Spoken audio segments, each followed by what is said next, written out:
quero saudar a todos e todas. Eu me chamo Carlos Henrique Paiva, né? Eu sou pesquisador da Fundação Oswaldo Cruz e professor do Programa em Saúde da Família, da Unesa, né? Ambas instituições aqui do Rio de Janeiro, né? Então, portanto, é uma honra estar em contato com vocês e desde já saudando esse importante trabalho que vocês terão pela frente, né? Como parte desse convite, eu fui, digamos assim, provocado a contemplar o processo de formulação do Sistema Único de Saúde, portanto, de tratar daquilo que a gente conhece como reforma sanitária brasileira, né? Um tema sobre o qual eu tenho me debruçado já há algum tempo, alguns anos tenho estudado essa temática, né? Para tentar entender um pouco as suas ideias mais estruturantes, mais instituintes, né? Seus processos mais longevos, né? Bem como os atores institucionais mais importantes, né? Então, portanto, é nessa chave, né, digamos, de conversa que eu vou ter aqui com vocês, né? A primeira pergunta que a gente podia fazer é quando, afinal, começa a reforma sanitária brasileira, né? Essa não é uma pergunta simples de responder, uma vez que não há uma certidão de nascimento da reforma sanitária brasileira, né? Não há um documento formal que institua, a partir de hoje a gente vai começar um processo de reforma sanitária brasileira. Não existe isso, né? A gente está falando de um processo que, mais uma vez, é difuso, envolveu muitos atores e interesses, né? Então, para a gente tentar responder essa questão, a gente vai, como eu disse, ao contexto, né? Ao contexto histórico em que ele vai emergir, né? Já posso adiantar que vocês vão encontrar na literatura pelo menos três possibilidades de resposta para essa pergunta, né? A primeira resposta, né, quando perguntado quando começa a reforma sanitária brasileira, né? Uma parte da literatura valoriza muito a criação, né, de instituições, né, que foram de fato muito potentes, como o SEBS, né, Associação Brasileira de Estudos de Saúde, né, de 1976, e cerca de 3 anos depois da Associação Brasileira de Pós-Graduação em Saúde Coletiva, né, a atual Associação Brasileira de Saúde Coletiva, a Abrasco, né. A criação dessas duas associações, né, digamos assim, multiprofissionais, elas demarcariam o surgimento de um certo consenso, né, sobretudo entre intelectuais, né, e sanitaristas, né, em torno de uma proposta de reforma para a saúde, né. Então tem uma primeira corrente que, quando tenta responder essa pergunta, digamos assim, valoriza, não é que não considere outros elementos, mas valoriza muito a emergência dessas instâncias, assim, digamos, de mais natureza intelectual, né? No SEBS, por exemplo, a gente vai ver a criação de uma revista, ainda em vigor até hoje, que é Saúde em Debate, né? Saúde em Debate foi um veículo, né, um periódico muito importante para a disseminação de ideias, né, em torno da reforma sanitária, né? Então, de fato, a emergência dessas instituições, bem como dos seus veículos, né, de comunicação, no caso aí da Saúde em Debate, é parte importante de um processo de reforma sanitária, né? Outra literatura, outros autores, outros estudiosos, né, consideram outros elementos, né, como o caso do PIAS, né, do Programa de Interiorização das Ações de Saúde e Saneamento, e também do PrEPS, né, que é o Programa de Preparação Estratégica de Pessoal de Saúde, né.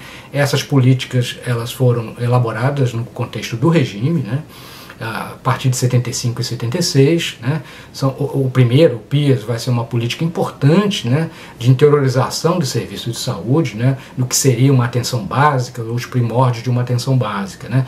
Então, como essas políticas estão lidando, digamos, com ideias, digamos assim, que guardam sintonia com o SUS, né, uma certa valorização, uma crítica à medicalização, por exemplo, a uma crítica ao que nós chamaríamos hoje de hospitalocentrismo, né, de uma valorização do hospital como uma unidade de cuidado, né, uma valorização do que nós chamaríamos de agente comunitário de saúde, né. Então são políticas que estão se implantando e estão de alguma maneira experimentando, né, ideias e ações que depois se institucionalizam de uma maneira muito mais vigorosa com o Sistema Único de Saúde, né. Então, por essa razão, né, essa literatura já considera aí, né, no processo de formulação e implementação de políticas como o PIAS e o PrEPS, né, o PrEPS vai ser uma política que vai focar na formação de recursos humanos, né? Então vai gastar muita energia para a formação de técnicos e auxiliares de saúde, né? Vai ser muito importante para pensar a metodologia de formação, né, o ensino e serviço, né, de formação profissional no serviço de saúde, né, sobretudo na atenção básica, né.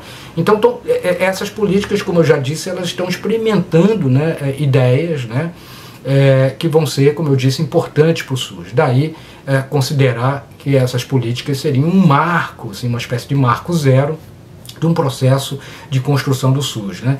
Há, por fim, uma terceira corrente que entende a importância desses dois elementos sobre os quais a gente já falou, ou seja, o SEBS, a Abrasco e essas políticas, mas baixa um pouco o sarrafo e vai até o final dos anos 60 e o início dos anos 70 e vai olhar para elementos que são menos institucionalizados, né? Vai olhar para as ideias que estão circulando em periódicos, vai olhar para congressos, né, de saúde pública, inclusive internacionais, vai olhar para o papel da Organização Pan-Americana da Saúde, que vai ser um ator institucional importante no cenário regional, né, disseminação de ideias, digamos assim, progressistas para o campo da saúde, né. Então eu não quero, ninguém precisa ficar preocupado, e não é o nosso compromisso aqui, ficar disputando quando é que o SUS começa. Vamos resolver essa questão para dizer o seguinte: o SUS está sendo, né, do ponto de vista mais imediato, está sendo concebido no contexto da década de 70 e da década de 80, né? Portanto, a gente está falando de 2 décadas, né? Em termos históricos, né? Para a vida humana, 2 décadas é muita coisa, é um tempo razoável, mas em termos históricos isso não é nada, né? 2 décadas não tem, é muito pouco, né? E apesar de ser um período, em termos históricos, muito curtinho, é um período de mudanças muito importantes, muito relevantes na vida social e política brasileira, né? Agora, essa difusão, né, de origens e de perspectivas, ele também tem a ver com elementos também que se compartilham naquele contexto, né? E do que a gente está falando, né? A gente está falando, portanto, lembrando, né, de uma abertura para a vida democrática, mas uma abertura à democracia que, por esses atores, né, desses diferentes atores, vai ser cada vez mais encarada como uma abertura para a democracia que não é só formal, né? Então, essa abertura para a democracia, nada contra a formalidade da vida democrática, pelo contrário, ela é muito importante, né? É importante ter um sistema pluripartidário, é importante a gente ter leis que garantam a vida democrática e a diversidade, não é isso? Mas a questão que está se colocando na segunda metade da década de 70, a partir desse movimento que a gente está chamando de sanitário, é que a gente deveria ir além da questão meramente formal da vida democrática, né? Portanto, era preciso garantir políticas públicas que viabilizassem a vida democrática, né? Então é aí que se estabelece a relação, né, uma relação estreita e potente entre saúde e democracia, né? E veja, qual é o conceito de saúde que está em questão aí, né? Naturalmente não é só acesso ao hospital, o acesso a médico ou a serviços de saúde, né? O conceito de saúde, que já está, digamos assim, bastante disseminado nesse contexto da década de 70, é um contexto de saúde amplo e bastante abrangente, né? Então, por saúde está se falando de acesso ao trabalho, por saúde está se falando de acesso à moradia, né? Por saúde está se falando em ter condições adequadas de vida, né? Ou seja, acesso à água limpa, né? Entende? A condições ambientais adequadas. Então, o conceito de saúde que está se mobilizando por esse movimento sanitário, ainda que claro, ele está conversando também com digamos assim, uma inovada engenharia institucional, né, que garanta isso. Ele tem um fundamento que é abstrato, que é um conceito de saúde que parece tudo, mas eles estão justamente querendo superar essa dimensão formal e abstrata e produzir políticas públicas. Então, quais são os arranjos institucionais e as ações e políticas públicas possíveis para dar conta de um conceito de saúde amplo que garanta a liberdade e a democracia? Então, é como se a vida democrática dependesse desse conceito de saúde. Essa potência que se estabelece entre saúde e democracia, portanto, é talvez a ideia mais inovadora que esse movimento sanitário vai produzir. É verdade que essa relação não é uma relação de todo endógena, né? Ou seja, a relação entre esse conceito amplo de saúde sobre o qual aqui eu já falei e o movimento sanitário não é uma questão meramente, não se fecha à realidade brasileira, né? Ele é um conceito disseminado internacionalmente, né? Isso já estava sendo mobilizado em várias outras partes do mundo, mas tudo leva a crer que nesse contexto, né, de abertura democrática, né, num contexto tão tenso, né, de uma abertura democrática, diga-se de passagem, né, que a gente não pode se iludir com uma perspectiva daquilo que a gente sabe do passado, né? A gente está olhando, né, para trás e a gente sabe o que aconteceu, né? Mas as pessoas que estavam vivendo naquele contexto, a abertura democrática ela era completamente incerta, né? Não estava fadado, nós não estávamos fadados a reconstituir a democracia, né? Ou seja, a bola estava sendo jogada, né? O jogo estava rodando, né? Então havia profunda incerteza política em torno dessa abertura, entende? Então, nesse contexto, eu estou querendo dizer, essas ideias que já tinham alguma circulação internacional, elas se radicalizam no contexto brasileiro, né? E uma das ideias que se radicalizam, né, é justamente a ideia de participação social. Porque, evidentemente, num contexto em que está se colocando em pauta a retomada da vida democrática, é evidente que a ideia de participação social vai ser potencializada, entende? Então, a discussão sobre controle social, ela não é uma discussão qualquer no contexto da reforma sanitária brasileira. A reforma Capanema, para vocês terem uma ideia, foi a mais importante reforma da saúde pública brasileira da primeira metade do século XX. Né? Foi concebida ali no final dos anos 30, a partir de 37 e vai até 41, né? Vai ser conduzida pelo ministro, né, Gustavo Capanema, o mineiro Gustavo Capanema, que à época ele liderava a pasta da saúde e educação. Essas duas pastas estavam juntas, né? O Ministério da Saúde, como a gente conhece hoje, ele vai ser uma formulação de 53, né? Então, e quem conduziu a reforma da saúde, né, quem de fato foi o ministro, né, foi uma figura chamada João de Barros Barreto. A reforma da saúde de João Barros Barreto, né, eu estou falando no final dos anos 30, pessoal, era uma ideia de você criar grandes regiões de saúde no território brasileiro, né, e no interior dessas regiões de saúde você criar pequenos territórios, né, pequenas áreas, e nessas áreas você ia ter chamados distritos sanitários, né, dentro do interior desses distritos sanitários você ia ter um centro de saúde, né, e que caberia a esse centro de saúde acolher os usuários, né? Ele, portanto, não se usava essa expressão à época, era a porta de entrada, vamos chamar assim, e mediante um sistema muito precário de cartas entre clínicos, né, esse usuário, né, caso necessitasse de uma intervenção mais complexa, ele era encaminhado naquela mesma região para um hospital de referência, e não se usava ainda essa expressão. De todo modo, o que eu estou chamando a atenção? Ali, no final dos anos 30 e dos anos 40, de maneira mais do que embrionária, está se concebendo uma certa ideia, digamos, de organização sistêmica de saúde, né? Não se usava essas expressões, essa ideia de sistema de saúde ela vai ser uma ideia, do ponto de vista conceitual, mais bem acabada nos anos 60 e nos anos 70, mas ali no contexto dos anos 40, como eu disse, já tem experiências institucionais, não são só ideias, né? Evidentemente, Barros Barreto publicava muito sobre essas ideias, né? À época numa revista ligada ao Ministério, chamada Arquivos de Higiene, né?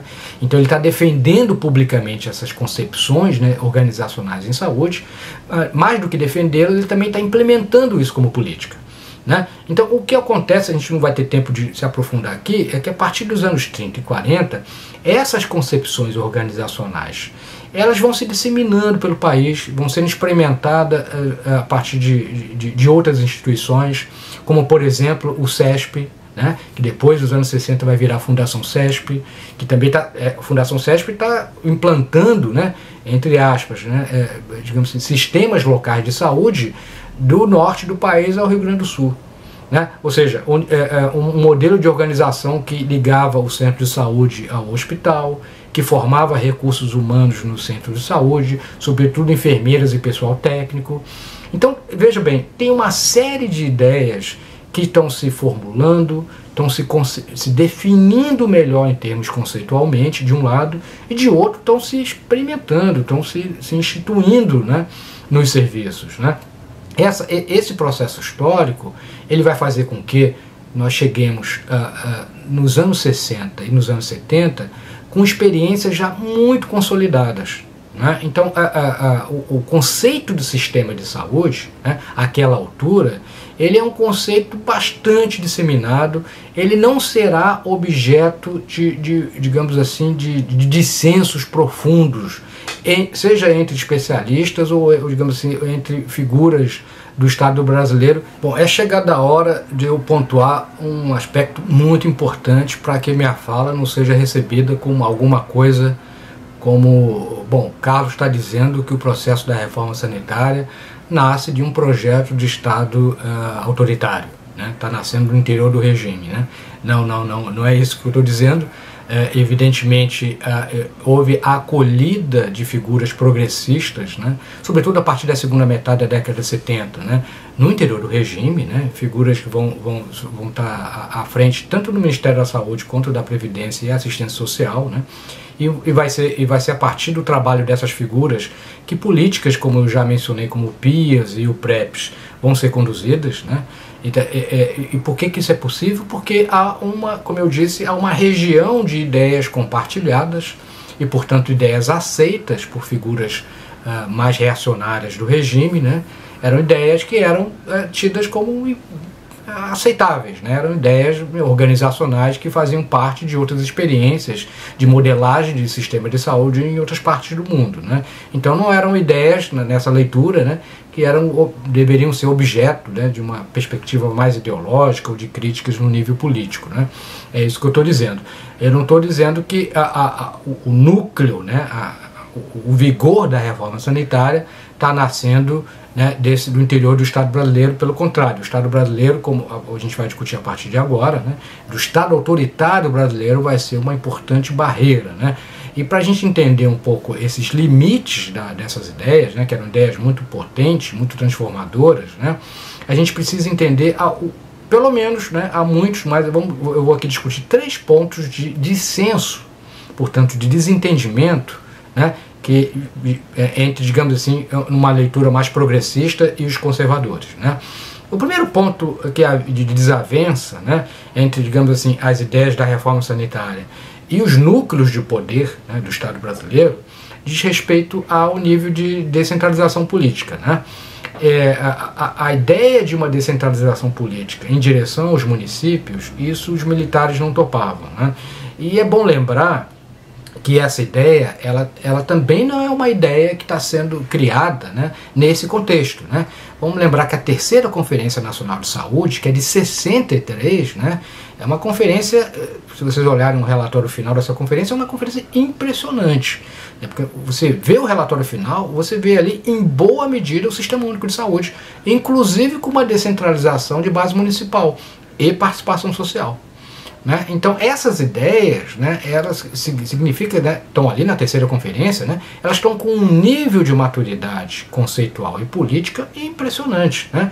A terceira conferência, ela vai acontecer 2, 3 meses antes do golpe, né? Então evidentemente vai ter uma filtragem em torno dessas ideias, né? Então o regime captura as ideias de uma certa universalização, né, da hierarquização e também de descentralização, mas em direção aos estados, né? Então uma descentralização em direção aos municípios, ela era entendida como uma oportunidade do regime perder o controle dos processos políticos, né, porque ele ia se pulverizar, né, em direção aos municípios.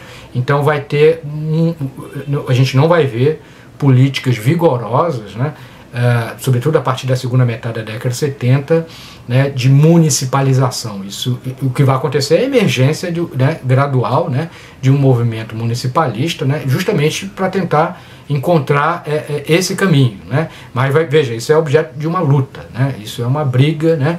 E o movimento municipalista, não é coincidência, ele é um ator, né, um aliado fundamental do processo da reforma sanitária, né? Então está aí um ponto importante, digamos assim, de dissenso, né, e ao mesmo tempo de luta política, né, desse movimento sanitário que vai construir sim um sistema de saúde de base municipal, né, descentralizado em direção aos municípios, né. Esse é o primeiro ponto. Um segundo ponto diz respeito à própria forma como digamos assim, uma certa, vamos dizer assim, uma certa elite de sanitaristas entendia esse processo da reforma, né. É muito curioso, a gente pega periódicos da época, né? Da época eu estou me referindo aí já no contexto da oitava, né? Até a Constituinte e a Constituição de 86 e 88, por exemplo, a gente vai ter uma certa profusão de textos que são curiosos, que são textos que estão disputando o significado dessa reforma, né, de figuras muito conhecidas, né, pensadores muito conhecidos, né, desse processo, né, Jaime de Oliveira, Ézio Cordeiro, Sônia Fleury, né, então são figuras que estão escrevendo muito, né, e pensando qual era o sentido e a natureza dessa reforma, né, e a gente vê nesses textos pelo menos dois projetos assim em conflito, né. Um é uma certa leitura de que a reforma, o objetivo da reforma sanitária era a criação do SUS, né?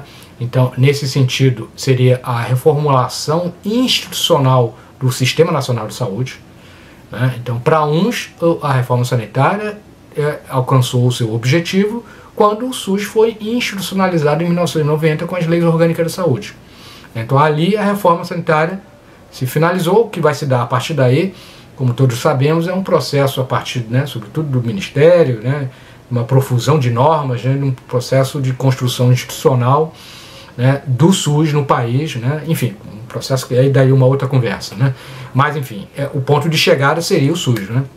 Numa outra leitura crítica a essa perspectiva, vão ter atores dizendo que, na verdade, a reforma sanitária ela tem como objetivo uma sociedade de novo tipo, né? Então, essa sociedade de novo tipo, ela tem que encarar a propriedade de outra forma, ela tem que encarar as relações de trabalho de outra forma, ela tem que conceber outros modos de vida, né? Alguns autores chamam esse processo, né, em direção a uma sociedade socialista, por exemplo, né?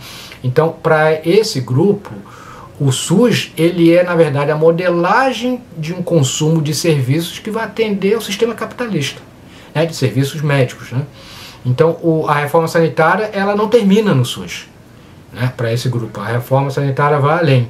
E essa ideia, a gente precisa entender como é que ela vai ser, ela é parte importante do que é o SUS.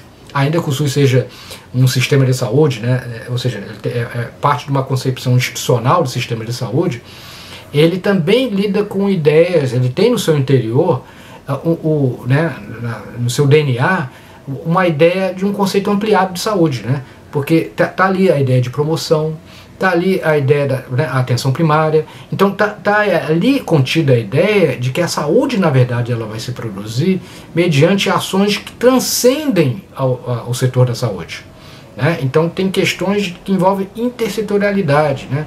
Então envolve um debate, por exemplo, o acesso à terra, né? Então questões relativas à reforma agrária, a trabalho e renda, né? Questões relativas ao meio ambiente, né? A poluição. Entende? Então tem um alargamento da esfera da saúde, né, e uma conexão da saúde a essas outras dimensões da vida, né? Quase que como se a saúde fosse tudo, né? É uma concepção de saúde difícil, né, de operacionalizar, porque ela tem uma dimensão, assim, eu diria, sem ser, a palavra é dura, eu falo assim, arrogante, né? Mas não é uma palavra adequada, porque arrogante é uma coisa presunçosa, né? Mas não estou querendo dizer isso, né? Mas ela tem uma concepção grandiosa, digamos assim, de serviço. Essas duas leituras, de uma concepção abrangente, né? Mas não é abrangente no sentido abstrato, é uma abrangente, mas comprometida, porque tem que se produzir políticas, né? Então é uma concepção, é um SUS que tem que estar de olho na vida real do cidadão, né, nos mecanismos produtores de doença e saúde, né, e de produzir políticas que sejam capazes de interferir nesses mecanismos, né. Então não se trata meramente nesse sentido de um sistema de saúde que vai acolher né, uma pessoa já adoecida e tem que se pensar o acesso, não que isso não seja importante, mas o acesso dessa pessoa em condições de fragilidade, de adoecimento, e como é que ele vai ser encaminhado para o hospital. Isso tudo é parte da engenharia institucional do sistema de saúde, mas a ideia do SUS não termina aí, né? Então tem um elemento de potência que foi parte constitutiva do debate sobre a reforma sanitária que ainda está vivo, né? Está vivo e ao mesmo tempo sendo testado em xeque, né? Porque, veja, eu tenho a impressão até de que essas duas concepções, elas ainda se chocam e elas tensionam, né, aquilo, como a gente identifica o SUS, o que ele é, como os trabalhadores praticam, né, a sua relação, né, no interior dos serviços, né. Tem aí, são pontos ainda não, digamos assim, não resolvidos, né. Um terceiro aspecto, esse também muito importante, né, e eu acho que muito importante, sobretudo para esse espaço, né, diz respeito à participação social, né. Evidentemente, no contexto da reforma sanitária, né, lá na segunda metade da década de 70, essa era uma ideia também muito delicada, né. Assim como a descentralização de base municipal incomodava o regime, a ideia de participação da mesma forma, né, era entendido como uma forma do regime perder o controle, né, as rédeas desses processos políticos de construção institucional na saúde, né. Então, participação social era uma coisa de comunista, né, era uma coisa que não era bem recebida, né. E a reforma sanitária vai ser muito potente na construção dessa ideia, né. De um lado, claro, que a ideia de participação social está dialogando com o processo estrito sensu de abertura democrática, né. Então, a participação social tem tudo a ver com a restituição da democracia, evidente, né? Mas, do outro lado, tem outras concepções também igualmente interessantes, que é a ideia de que a gente vai tornar o processo de formulação e, sobretudo, de implementação de políticas mais inteligente. A sociedade brasileira tem à sua frente decisões muito difíceis, né? Que são difíceis porque são complexas, né? E evidentemente, como todos sabem, envolve os mais diversos interesses, mas é preciso que a sociedade brasileira tome uma decisão numa direção, né, da solidariedade social, né, de um Estado protetor, né, de uma concepção de trabalho com direitos, né, de um meio ambiente, né, que não seja agredido e nos agrida. Então, eu estou aqui quase que repetindo uma figura histórica como a Arouca. Essa foi a fala, né, uma coisa muito semelhante, disse o Arouca lá na 8ª conferência, né? Então, aquela opção que o Arouca se referia lá em 86, de alguma maneira continua de pé. E talvez de uma situação mais dramática, né? Uma vez que a gente está saindo de uma pandemia, né? Se é que eu posso dizer exatamente, tudo indica que sim, estamos saindo de uma pandemia, né? Enfim, cuja o tamanho e repercussão na vida pública é indescritível, né? E ao mesmo tempo saindo de uma experiência de governo, né, dos últimos 4 anos, que só pode ser classificada, me desculpem, como terrível, né? Então a gente está numa situação dramática, né? E a opção pelo SUS é a opção pela sociedade que deve abrigar esse SUS, né? Então o SUS não é só, a gente não pode tratar o SUS no nível de um plano de saúde, né, público, né? Não é isso, né? Ele não foi isso que foi concebido lá por aquela geração tão lutadora, né, na segunda metade dos anos 70, né? Então esse espaço institucional com o qual eu estou tendo o privilégio de conversar um pouquinho é um espaço, entre outros, né, mas é certamente um espaço decisivo em que essas ideias, né, elas devem ser retomadas, mas elas precisam ser reconsideradas nesse novo contexto. Esse é o ponto que eu queria chamar a atenção, né? Não é um uso instrumental e automático daquelas ideias tal qual elas estavam lá, porque lá elas estavam conversando com aquele contexto. E a potência que elas adquiriram naquele contexto tem que ver exatamente com a capacidade de diálogo que aquelas lideranças tiveram, né, de comunicação, de mobilização pública, etc., etc., naquele contexto, né? E também os limites, né, sobre os quais a gente sinalizou muito pouco aqui na conversa, né?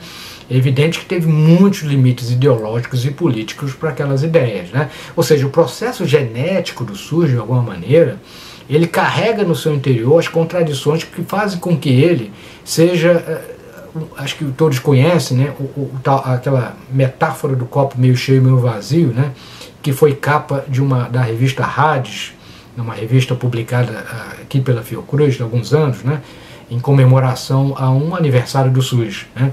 Então o SUS foi retratado numa imagem que eu acho que é uma imagem histórica, né, do copo meio cheio e meio vazio, né.